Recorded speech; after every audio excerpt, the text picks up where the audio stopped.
Hi, my name is Jimmy Scott, and this is my presentation on my literature review paper for PE 495.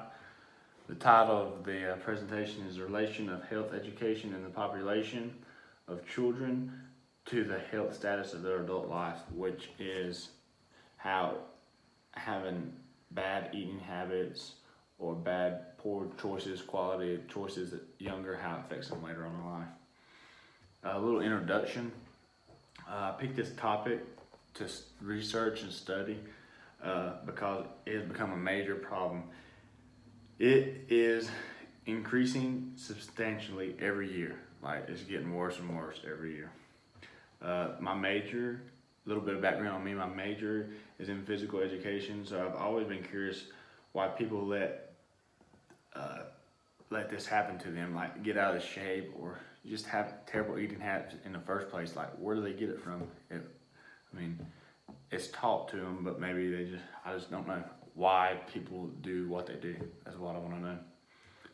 That's why I chose this topic. I love to educate people. Education is key in solving a massive problem like this. Everyone needs to be taught about physical activities and healthy eating habits. I'm a firm believer in that. Not everybody just knows everything about everything. You need to be taught what to do and what not to do. I want to help with this study, with me doing this study. I want to try and fix or reduce this problem. We can't keep going on like this forever. Something has to change because we can't keep going like this. We're going to have all kinds of diseases and heart disease at such a young age, like we already have. A little bit of introduction of the actual literature review itself before I get into detail is childhood obesity has taken the title of a pandemic in the 21st century. The disease of obesity in children has risen so fast in recent years that 60% of children ages 5 through 10 now have a risk factor of at least one cardiovascular disease. And I don't know, this is shocking. I can't believe ages 5 through 10, they already, by their eating habits now, have already set themselves for a bad future of disease because of their eating habits at such a young age. The direct cause of increasing trend of childhood obesity points directly to environmental factors. So all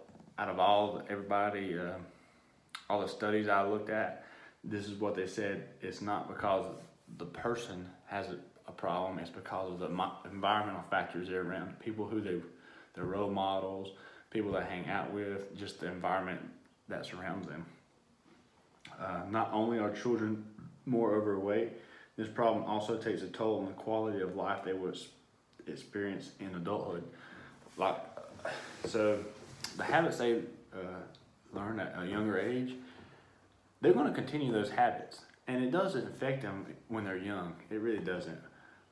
But when they start getting older and getting age, you start developing more chances to get all kinds of problems and disease and being very overweight because your metabolism slows down, and you just get the side effects from eating bad your whole life.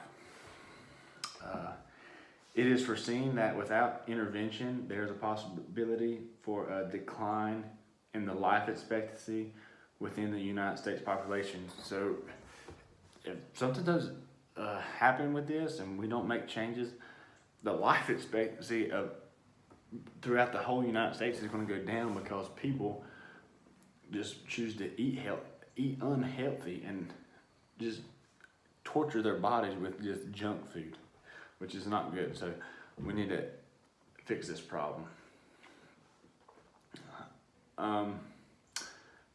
Children obesity rates have increased at an alarming rate, and this is evident of environmental factors of today's social norms. I mean, as you can see today, it's common for you see a little chunky little kid. That's normal. He's like, oh, he's eating good. Is he really eating good, or he's just getting junk food, terrible food that's actually bad for his body? And it's also evident that health education is lacking in areas of promoting physical activity and eating a beneficial diet. So as far as teachers, doctors, even parents, just because the kid's parents doesn't mean that they know what's good and what's not good. I mean, they should have an idea. I mean, as long as they're in decent shape themselves, they should know what to put in their body and what not. But sometimes they have no clue. The purpose of this study is to determine how to promote physical activity and a healthy diet in childhood. So hopefully the takeaway is to just get more people educated and about physical activity and how to increase it and how to improve their diet.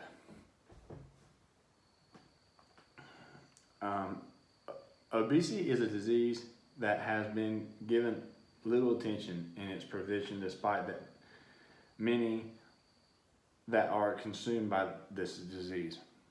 It's actually a disease, okay? I mean, whether it be a mental thing or physically.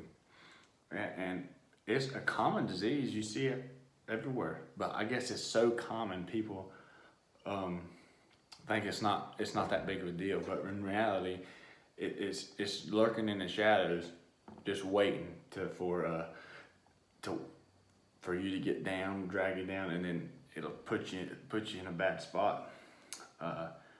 Though this disease is preventable, so many people have been left struggling to combat obesity, which they just have trouble dealing with it because of the bad habits they grew up with. You grew up with bad habits, and you learn bad habits. It's hard, really hard to get out of those bad habits. No matter how hard you try, it's really hard.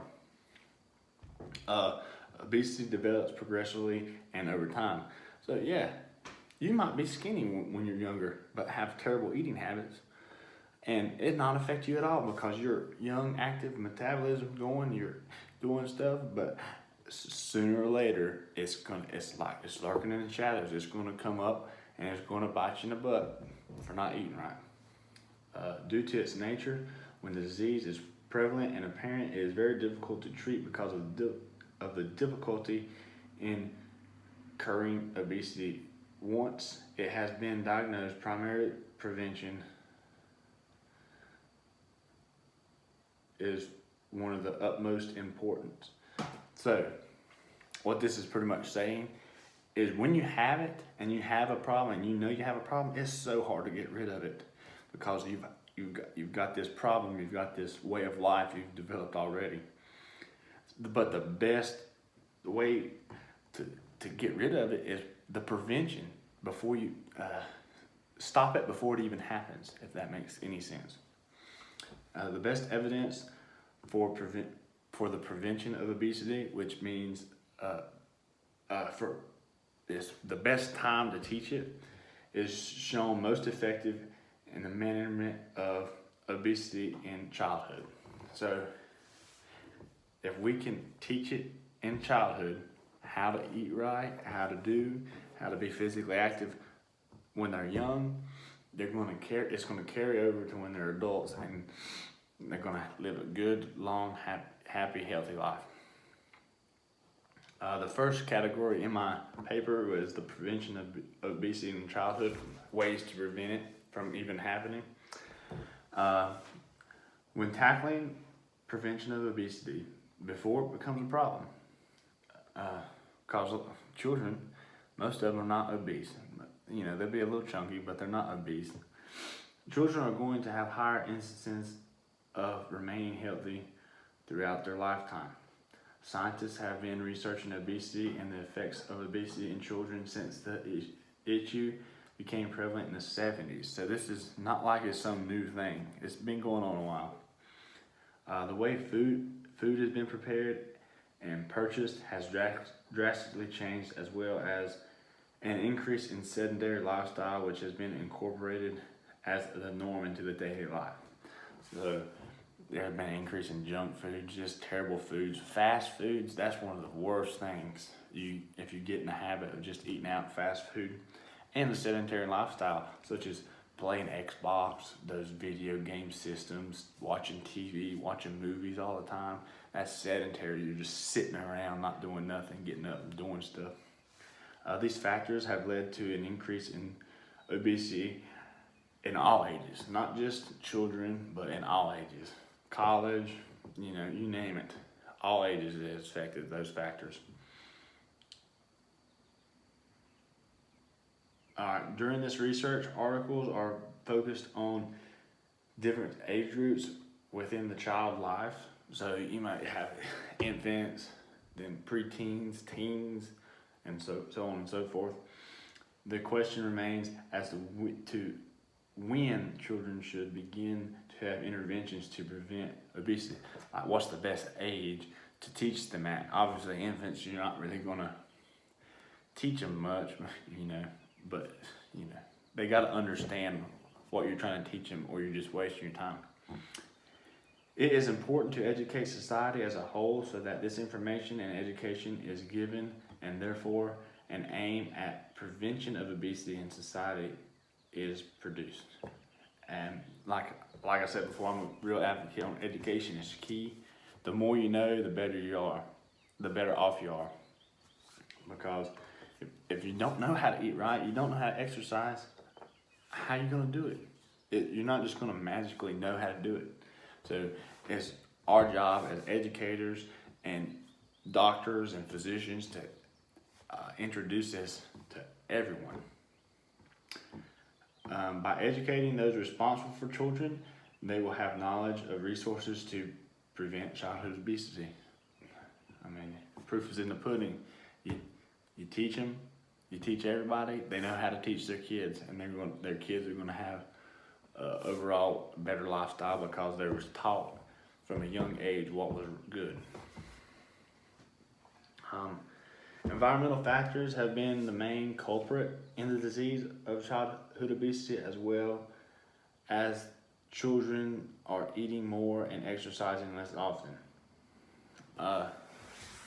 This is like I mentioned before. It's from the environmental standpoint. There's some in my area at least. There's not as many places where kids go to hang out. Most of them just sit at home and play Xbox with the person down the road online because that's more fun apparently than going out and actually playing hide and seek or something. Children spend a good amount of time watching television, and during commercial times, many food advertisements are made as well as a child's being sedentary viewing programs. So the television you watch, when fast food comes up, it influences your child to say, that's good, that's what I want to eat. But it's not really good. Children spend many hours in schools making physical education programs in schools a potentially important channel through which physical activity and fitness may be promoted among young children. Educators need to be well-rounded in how they implement strategies to promote health in children. This is meaning what they're being taught needs to be good for them. They can't just teach it to be teaching. And there need to be a structured program. So it's not not just rolling out balls. You're actually sitting them down, teaching them what's good and what's not good. The way in which children are guided to increase physical activity must be implemented carefully so the response is positive. If you force something on a little kid, they're going to do the opposite. They're not going to do what you tell them to do. They're going to do the opposite. So you got to persuade them nicely to get the overall result you want. Here's some the next category in my paper in the literature review is childhood obesity prevention strategies to prevent this. When preventing childhood obesity, many factors must be involved to help children stay healthy. To help the prevention of obesity and eating disorders that children may have, educators must watch for signs of dieting in children and adolescents. So if you notice, your kid's going on a diet and don't only do on a diet, you need to watch out for that, because you need to talk to them, because something might be going on. They might be getting weight teased in school or being bullied. You never know. You just need to pay attention about stuff like that. Educators must then explain the risk involved and how healthy lifestyle, which includes physical activity, is more beneficial to their weight and mindset. So what this is pretty much saying is, as a teacher, when you're teaching them, or they're learning, or a parent, or anybody informing them, it's a good thing to eat. You gotta eat. You gotta fuel your body. Especially if you're being physically active, you're gonna have to eat more than you would if you're just sitting around. You gotta have a good balance between sitting around and your food intake. So how many calories you use versus how much calories you intake. Incorporating family meals is very beneficial to the prevention of obesity in childhood. When a child has home-cooked meals, the parents or caregivers have the opportunity to control what food the child is eating. Yeah, I mean, if they're at home and you're cooking meals, you know what they're eating, and you know they're going to be healthy because they're eating good. That's why family meals just gets everybody together to talk and see how everybody's day is going. It's good for morale and positivity in the kid's life. Abandon the use of weight talking in the home. Even if it's positive, don't try not to talk about weight, because you never know, a child or anybody can take it. You mean it this way, but they'll take it and turn it 180 and it mean completely other things. So just try to avoid that. Even if the talk is meant to be positive, the child could see this as a negative perception and are more likely to participate in behaviors such as dieting, unhealthy weight control behaviors, or binge eating. When a child is subjected to the weight talk in the home, they take notice of this type of behavior and incorporate it into their own mindsets as learned behavior, which can lead to actions of an unhealthy lifestyle, such as binge eating, like in the last bullet point. When adequate health education is provided to the students, it is important to note how the effects of bullying can impact health on their peers. That bullying can leave them with lifelong consequences. Some people never have a problem with their weight, but they get bullied a couple times, called fat or chubby or skinny, or they something clicks in their head and they'll either overeat and won't stop eating because someone called them skinny and they don't want to be known as the skinny thing, or someone called them fat and they starve themselves and have bulimia or anorexia. Healthy body image is a good strategy. Adolescents who were more satisfied with their bodies were more likely to report parent and peer attitudes that encourage healthful eating and exercising to be fit rather than dieting. So if they're confident with their body, they're gonna eat. They're gonna be fine. They're gonna eat what they need to be eating when they need to eat it and exercise accordingly. Positive reinforcement. With positive message for positive behaviors, there's been proof to show that this receives more positive results. I know before it said not to talk about it at all, but if you do, try to be positive. No one wants to hear the bad stuff, because chances are they probably already know. So just try to be positive about everything you do say. When interviewing in childhood obesity, it is important to note that it is not a simple solution. It's not easy. I'm not an expert, and I don't think anyone is, because it's hard, because it's not just easy. If it was so easy, it would be fixed. We wouldn't even be worried about this. There are many factors that must be involved to promote the well-being of a child. It takes community to help promote the health of the next generation and therefore generations to come. So it's part of our job to educate this younger people, because they're going to grow up and they're going to have the eating habits, physical activity habits as us, because we taught it to them, and they're going to teach it to their kids, and so on and so forth. So to establish a very important, it takes the whole community. It's not just one thing. Everybody has to be in on the same thing. As there's not been one identical fix to distract the problem, it is an issue that should continue to be researched. I mean, stuff I'm saying, yeah, they're good ideas, but that doesn't mean that's the end all be all. We gotta figure out other ways to do this.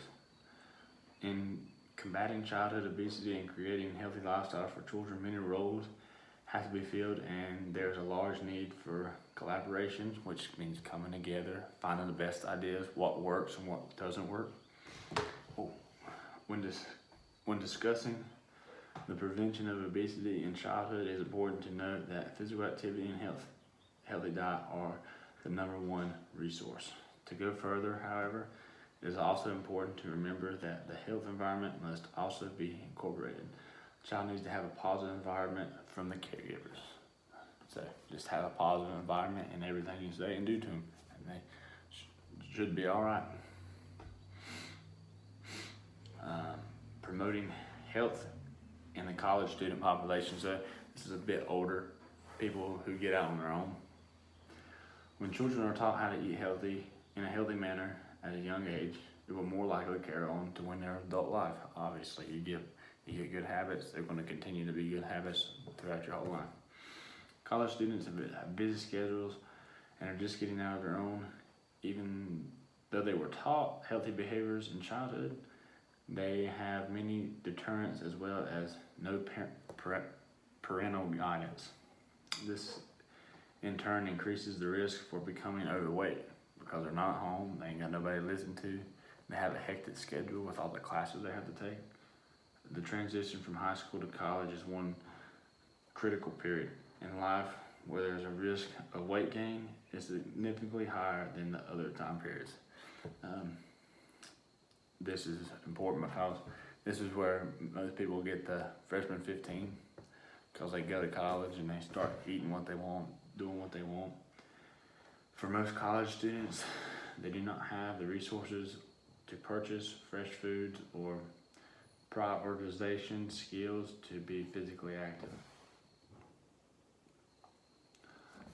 College students are exposed to many different experiences than they had prior to college life, which can lead to new unhealthy behaviors such as eating junk food and drinking alcohol. Most of the time it's drinking alcohol on the weekends, they do binge drinking, and they eat terrible during the week, and they eat at terrible time periods. They eat late at night, which is bad. They skip breakfast, but most of all on the weekends, they pretty much just drink it all in carbs. When college students are at a normal weight, physical activity levels remain low because these students tend to focus on more of what they eat rather than how much they exercise. Studies suggest many intervention colleges can make such courses required so that they have to take these courses and to pass to help inform them on good eating habits. When the colleges take steps to promote health and wellness in their college students, this not only benefits this will not only benefit the college but the entire community as well. Conclusion: based on the evidence that has been presented, it is crucial for educators to incorporate the prevention of obesity in the education that they rely to children and caregivers. Not only are there health consequences that can occur in childhood because of obesity, but these consequences can persist into later life. Educators, caregivers, and healthcare professionals and researchers are the key to aiding in prevention of childhood obesity, adulthood without prompt intervention. So it's got to be a group effort to solve this problem. With the prevention of obesity in childhood, many other diseases corresponding with being overweight will also be prevented, such as heart disease, diabetes, all those that are side effects from being overweight. The purpose of this study was to determine how to promote physical activity and a healthy diet in childhood. Recommendations. It's crucial for educators to incorporate the prevention of obesity into education they relay to children and caregivers. Early intervention strategies are necessary in primary and elementary education to help minimize obesity levels in the United States. With education of health in areas such as physical activity, diet, children will have the knowledge to reduce their risk of developing major diseases associated with obesity, such as type 2 diabetes, hypertension, lipedema, and other diseases. And last recommendation page is when a child is taught measures to prevent obesity in their young life, it can further prevent complications later in life, like we've been saying this whole time. It's important to educate society as a whole because education is key. How you're going to solve a problem if nobody knows how to do it.